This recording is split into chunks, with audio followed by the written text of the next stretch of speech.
What's up, guys? Welcome back to a brand new video, and today we're going to be talking about the all-time favorite undisputed champion of a classic, Resident Evil 4.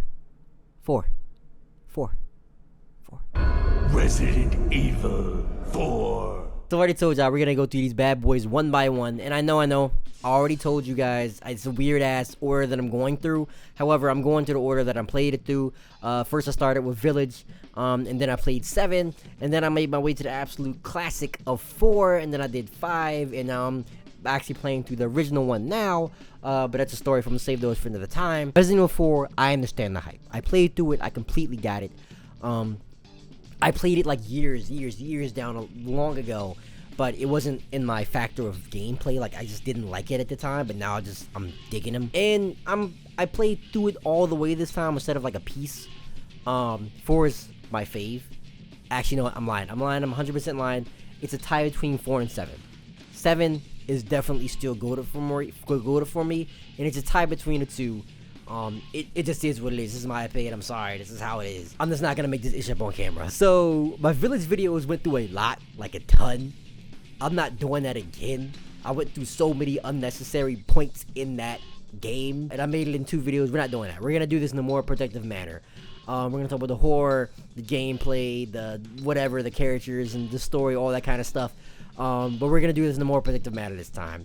And we're also gonna talk about how Ashley was such a clueless ass cast member and why we wanted to throw her to the zombie. Ashley, grab a gun. Please assist me if you're here. I don't want to do this by myself. Sheesh, man. That was just bad. Side note, I want to make this 100%. I'll make this statement. This remake is gonna be hella dope since we're on Resident Evil 4.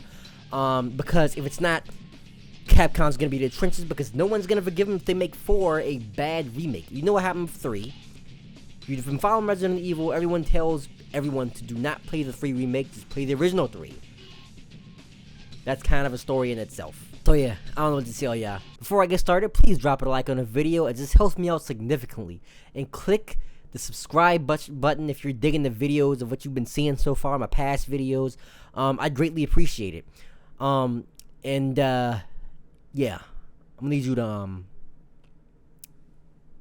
you to watch that whole video, bruh. Because, facts. Don't be that, bruh. Don't be that. Alright, bet. Let's get started. So we start off the game with this pretty boy ass nigga, Leon Kennedy. And right off the bat, this game wastes no time, son, telling you what the mission of this game is. Unlike all I've personally played so far, you're kind of exploring and discovering as you go. And within the first few minutes, you're informed that this is in fact a rescue mission. Find the president's daughter and bring her back home. Simplicity, easiest, right? No problem. We got this in the bag in the next few hours. It is what it is.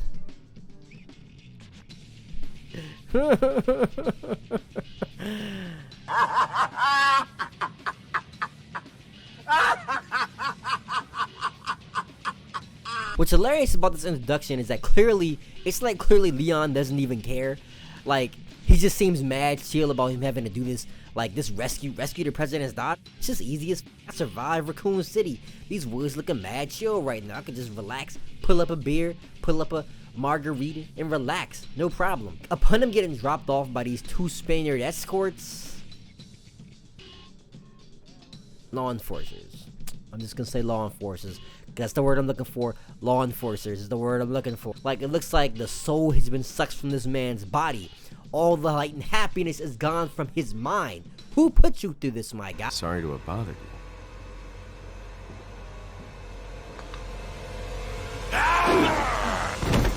you. Leon gets ambushed pretty much immediately. He makes his way further into the woods, down a path, and it's kind of necessary for me to mention because it's kind of like a known fact that you run into this dog who gets trapped, and you have the option to kind of save it, or just, let it sit there. And I'm gonna tell you this right now: save the damn dog, because if you don't save the damn dog's gonna come back and it's gonna have its revenge, and you don't want the damn dog to have its damn revenge. I'll have my revenge! I say Turkish wrestling rule. Trust me, save the damn dog. Leon gets to the village, and while everything looks kind of normal, it ain't no farmer's market, and you kind of, like, try to talk to any of these cats, and if you try to talk to any of these cats, they kind of go off immediately. Like, who the is this? This does not live here. His clothes is pretty clean. His clothes is looking pretty nice, pretty pricey and spicy. And yo, they think about this rob this of his jacket, rob him of his kicks, rob him of his boots, his gun, all of it. It's over. They're just gonna take his stuff and feed him to Shrek later. I'm gonna talk about why it's like a Shrek, 2 Shreks, 3 Shreks all throughout this damn game, but we're gonna leave that for later in the video. After you fight off a decent horde of these dudes, the church bells ring, and it's time for the midnight service, midnight mass. Boom! The title rolls, as well as the start of the cheesiest but glorious one-liners all throughout this damn game. Where's everyone going? Bingo?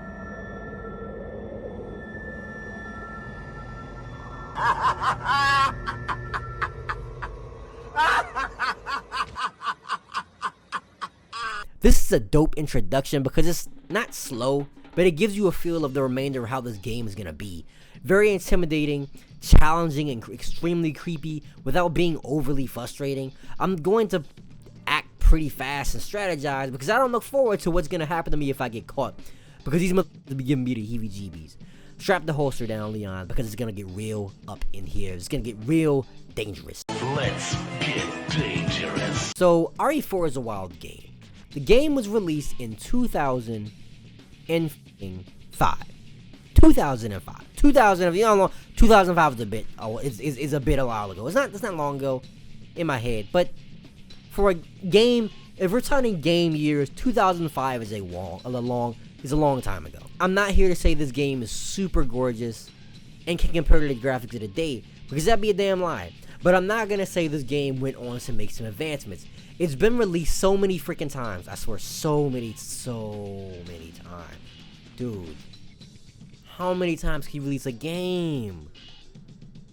So many times. First, it was the original GameCube release. For some reason, looked a lot better than the PS2 succeeded release, because you would think as a PS2 it would look better than the GameCube, but you know, that failed. Like, it's the PS. Stick to the game. Just stick to the GameCube release. Don't even buy it. If you're playing an older version of this game, stick to the GameCube. Don't do the freaking PS2, because it's mad dark, it's blocky as crap, sounds freaking terrible. It was a waste. It was a waste of time.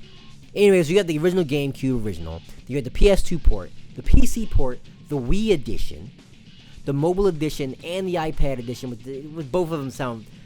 The mobile edition iPad sounds okay, but the mobile edition sounds really like bad in my opinion. Like, why would you put this in a mobile game? The HD version for the PS3 and 360, the release for Android phones 2013, the Ultimate HD edition, which is the one that I personally played through, the release for it on the PS4 and Xbox One, then the Switch, the last but not least, the groundbreaking Oculus edition. This game is so fucking legendary, bruh. It's been playable on every single existing console that has come out after it released almost 20 years later. 20 years later. That's a quarter of people's ages, bro. How is this possible? Like, how? The game was that good, it's been still bringing up, like, awards and credits. Bringing a new generation of gamers to play it. It's wild, man. It's just wild. Fun fact that I never knew. The original RE4 idea was based off one of the writers, original writers of the original development of team, that wanted to essentially make the game portraying an MC with kind of like superhuman abilities, that was acquired from the biotechnology within Resident Evil universe. They tried to make this cool, badass character, and tried to make Resident Evil more of an action-heavy game, but pretty much they said, nah, this idea is whack, we're not doing this, we're trying to keep the horror aspect to the maximum. That's kind of what they did, and they scrapped that idea. However, look, man, it's the original idea became freaking Devil May Cry. This party's getting crazy. Let's rock.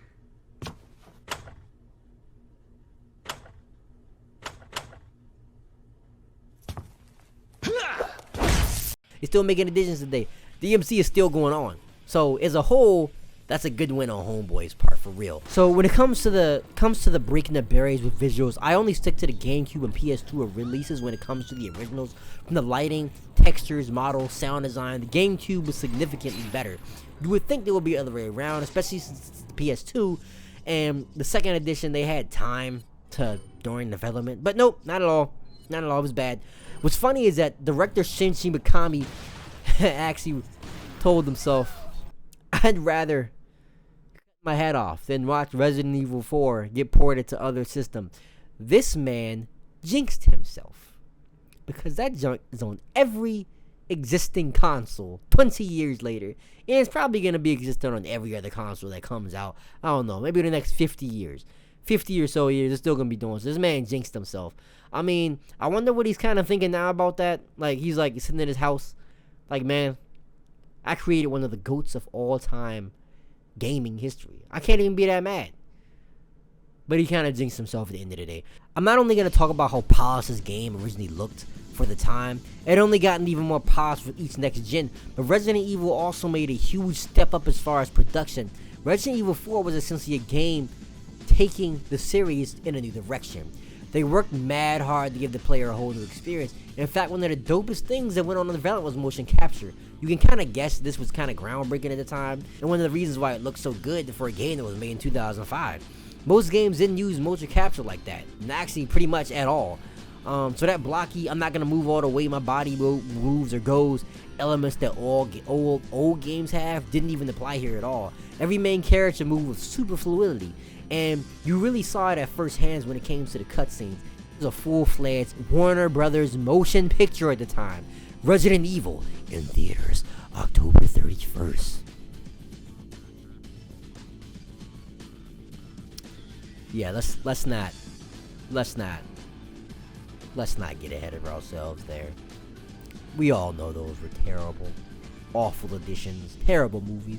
Let's just wipe the slate clean, wipe it clean, keep it moving. Since they decided to go with motion capture, they also decided to go even further. They took what they had from the current dialogue and animated facial movements. They really earned their flowers here, because I can imagine it was even harder to get these results at that time. So if you're ever wondering how Resident Evil 4 looks like a PS3 or even the PS4 game, motion-wise, with just lower probably graphics, this was the answer, and Capcom had all the answers for sure this time.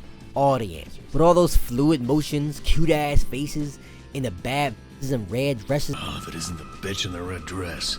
You know they couldn't slack off making this whole game a fun vibe to play through from start to finish.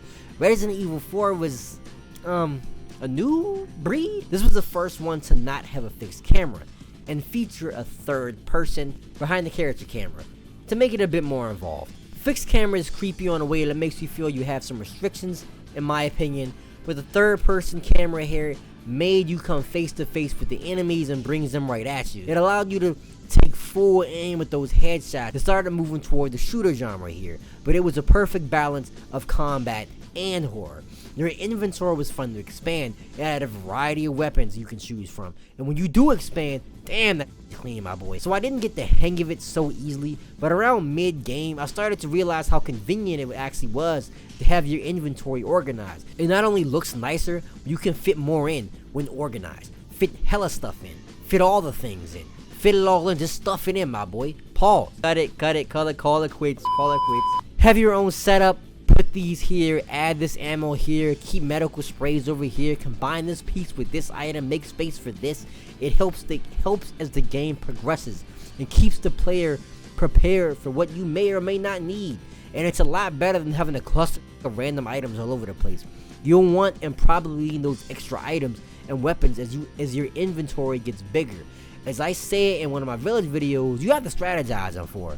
And Village was a fucking free-for-all. Do what you want to shit personally. The progression in this game leads extremely well. Personally, I found myself wanting to play more whenever I reached a good stopping point. It kept me in a state of, I really want to know what's going to happen next. It's a bad idea. I've been playing this on for several hours, but I really want to know what's going to happen next, to be honest. There's a good amount of points in this game in which you're just sailing along, then run into some rough demonic afterwards. I got too comfortable, especially fighting Shrek and the family. That's the enjoyable part. It keeps you on your toes. Not to mention, games during this time did not give you the time of day to give you any hints. Yo, games these days are hella linear. They're super linear. You can like figure it out with no like trouble at all. Like, it's one way to go. One way, two ways. Two ways you'll find like maybe like some secret stuff, an extra item, but it's only one way to go. Most games these days, easy. Final way to get past this battle? Nah, cuz, not at all. There's two more right after the same section. Right in the same section, you got another horde of dudes coming at you. Torches, pitchforks, whatever the hell else they can get their hands on, because they weren't normal ass dudes. And while you're protecting yourself, you also have to protect Ashley. Well, she goes to pull some lever in the far side of the room, so your aim better be impeccable, better be phenomenal, my guy. This is why you have to learn to strategize and use melee as much as you can. I really only use grenades when I absolutely needed to, and I cannot tell you how many times I used a melee and knife combo. Probably more than using the actual guns when I could get away with it. My trust in this game was completely pretty much thrown out of the window. I didn't trust any of you. Everyone in shade. The damn camera itself can pull a knife to my throat when I'm busy taking cover, especially during the times when you're with Ashley. As I mentioned, the atmosphere changes when she's in your party, or does it? I don't really know. Like, maybe I was just crazy. I might just be crazy, because it just might have just felt that way because I was keeping tabs on an extra health bar. Regardless, when she's with you, your attentiveness got to be up on an all-time high at all times.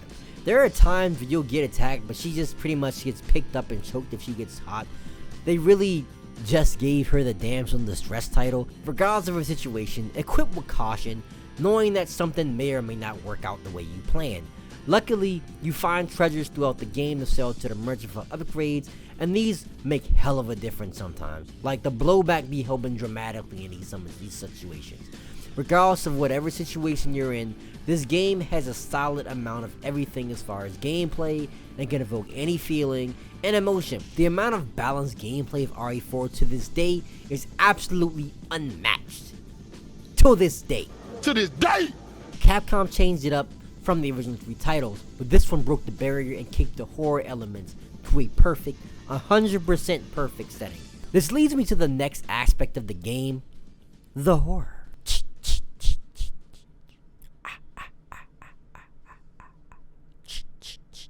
Alright, so I'm going to be talking about the horror from my perspective here. You've got something to say, you can respectfully f*** off. When the game rolls the title credit at the beginning, it gives you the perfect feel of how this is going to play out. Intense and strategizing. Creepy and annoyingly terrifying. It kept the same vibe as when you're walking through an old abandoned Spencer mansion in the original, but expanded on it entirely. That old musty ass creepy feeling of someone's great grandparents' house that is haunted, that has a haunted history where you suddenly disappeared, and the urban legends can change from death by demonic rituals or murder by the dudes who ran those rituals. Bro, shit everywhere. Blood on the floor, blood on the ceiling, on the walls, writing on the baseboard. It conveys an atmosphere of cold and uneasy feelings throughout the entire playthrough, and never lets up. The creepy ass glowing eyes of the villagers that you will come face to face with, usually in droves. The zealots muttering under their breath, and their native language really made my damn skin move. Like, I hate it. It's like, it was it was just too creepy. Please no. Wipe it away. Wipe it away. Wipe it away. It's the damn mold growing on me as I speak into this mic. Please. Please. Let's bring these to the sound design of this game. The sound design in this game, in my opinion, did so much for the player. The most simplistic ass sound can render your thought of what the fuck you were about to go against. Example, there is like this little garden in Salazar's castle, right? This is right before you meet Ada Wong in the game. When you start exploring, you start to hear these dog growls. And because you know it ain't human, it is about to be 1,000 times worse. Let's be real. And when they start chasing, you hear the footsteps, the panting, the breaths. I can feel the tickle on the back of my neck when someone's chasing me and they feel like they close. Another perfect example is when you first come across the fucking regenerators. These are some legendary enemies of Resident Evil for a reason. Bro. Moving, bro. moving. And I didn't even know anything about them when I ran into them. You come across them in a lab in chapter 5, I believe. And the game has this feature of making these little few cutscenes whenever something is following you or you're about to fight something, which is another thing. Like, part of me, for some reason, think this made things even more scary because it's fucking warned when some shit is about to go down. Because it's like, what is it? This made it even more daunting because I didn't know whatever the fuck it was capable of.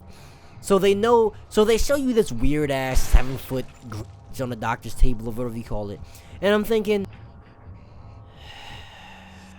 and right after I finish the puzzle here and collect the key card I need, I swear this is one of the most weirdest awkward sounds I've heard in any game. Like, I'd rather have my parents walking on me in the beach episode of the anime than to hear this. The door opens itself and this is coming for me, limping, breathing, these nasty ass creepy breaths. You hear these motherfuckers everywhere. Even if you're not close, it bothers you because until you have the infrared goggles, they're an absolute pain to work around. There are things like this throughout the entire game.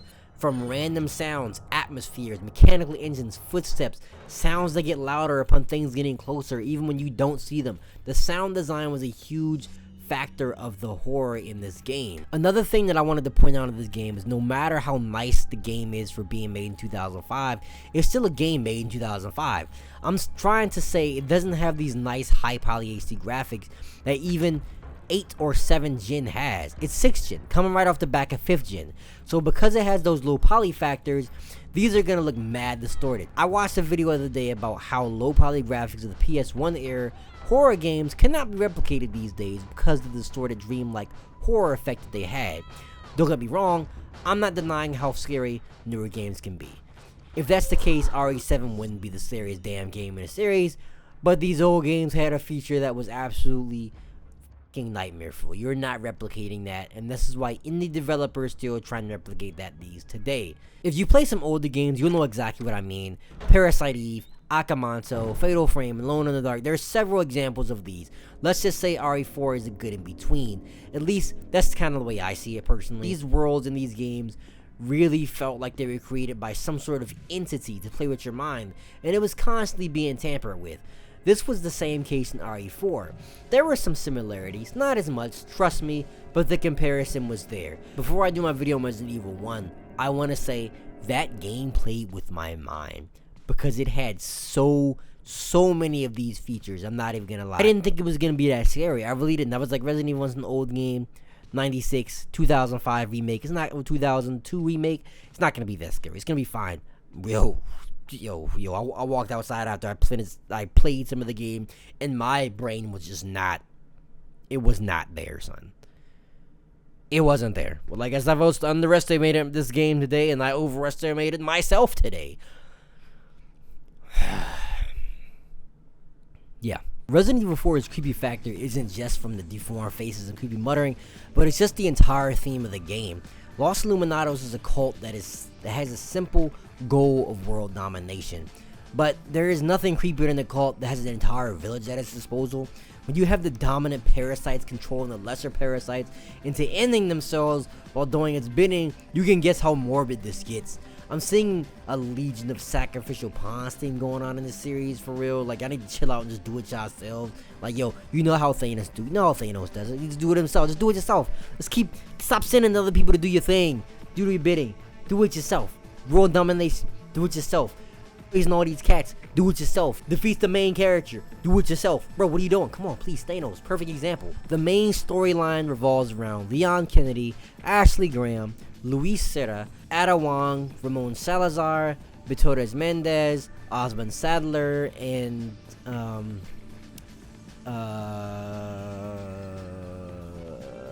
I forgetting? Forgetting one guy. Who am I forgetting? Oh yeah, big ass Jack Krauser. That's who I'm forgetting. Old Cypher from the Matrix ass. Old Peter Pettigrew face ass. Old Anakin turning on Mace Windu in episode 3 face ass. Freaking double crossing face ass. You know what I'm trying to say. You get the idea. Krauser was a former homie and colleague of Leon's until he swore allegiance to Sadler after being sent by a fucking Albert Wesker, bro. Like, yo, Wesker is a key player in all of these games. Like, how does he always finds himself to get involved in something, bro. Like Tagoro head ass. Boy, you want to be Neo so bad with this old early 2000s cyberpunk ass gear. Krauser was the start of this whole thing by kidnapping the president's daughter.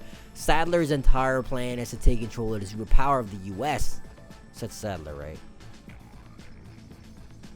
Yeah, Sadler's the right guy. Yeah, Sadler's entire plan is to take control of the U.S. superpower by possessing the Las Plagas parasite with Ashley, thus gaining the trust of the president and let that impact downstream into the military forces, ops, government organizations. You kind of get the idea how this is going. I found this was also super cool that this was a theme for the game, since this was going on at the time of the war on terror in the early 2000s. It isn't really explained how Sadler knew about the existence of the Las Plagas, but perhaps this was due to teachings of Mother Miranda's wife about Spencer. This is a theory I have in mind, since there apparently is just a lot that runs back to her. She's kind of like the influence of this entire thing. He influenced Mendez, the head priest of the village, to earn the trust and manipulate the village and Salazar to be indoctrinated into his cult and gain access to the parasite, and even hired the homie Luis Serra, who on record is one of the coolest support characters I've ever known.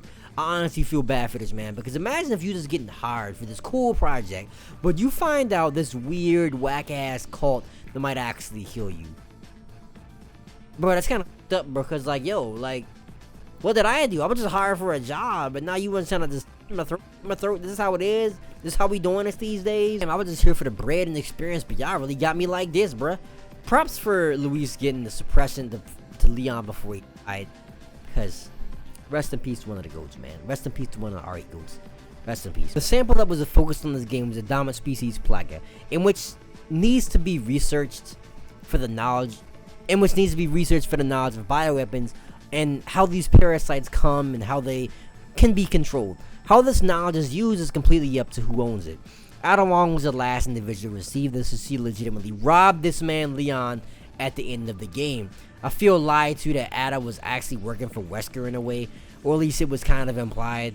However, I kind of trust her to know that this was just on some shit at the time and she was just doing her job. I have to appreciate every character in the story had an actual character, had a personality, had a goal in their own story, and they all meshed together very well. None were forgettable. This was honestly one of the best things of this game. There was no character that I felt wasn't explained enough, and that's what worked so well.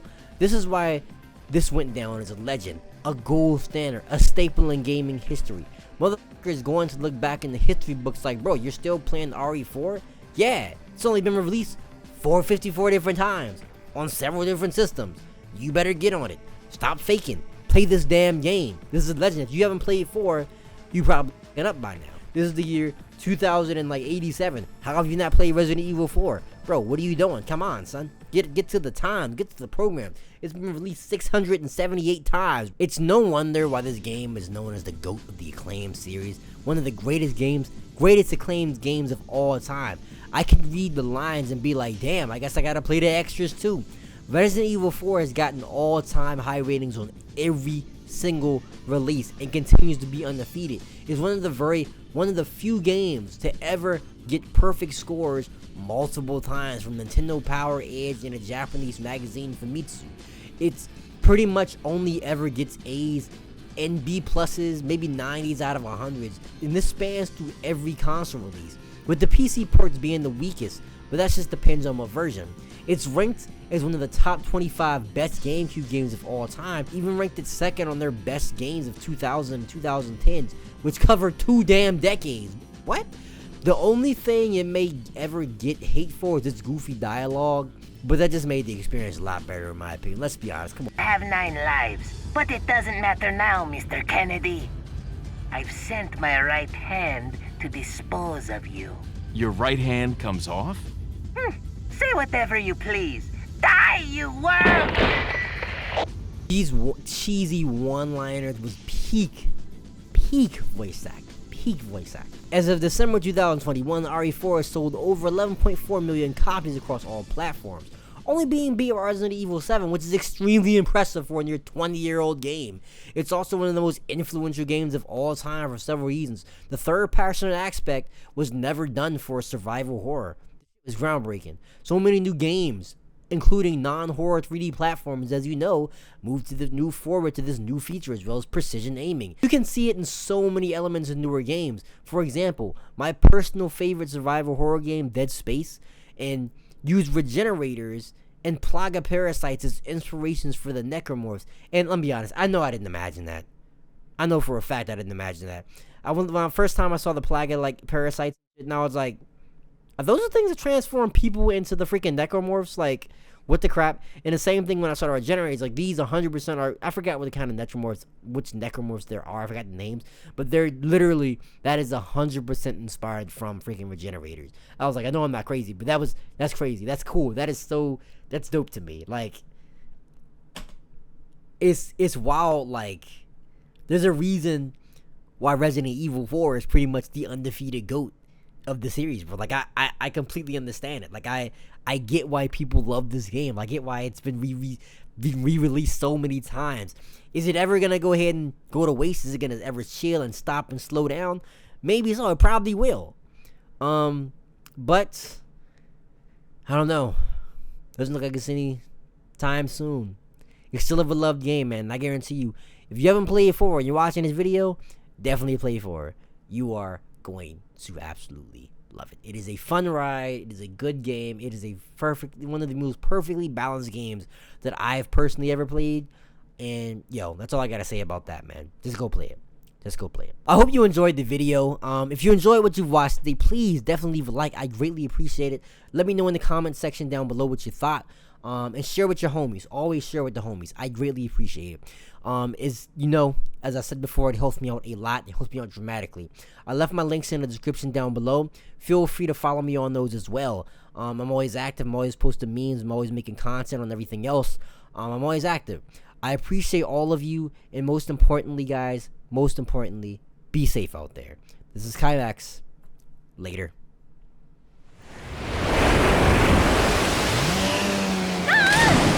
Ashley!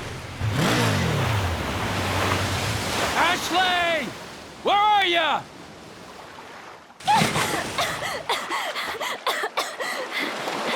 Leon! Come on. Let's go home.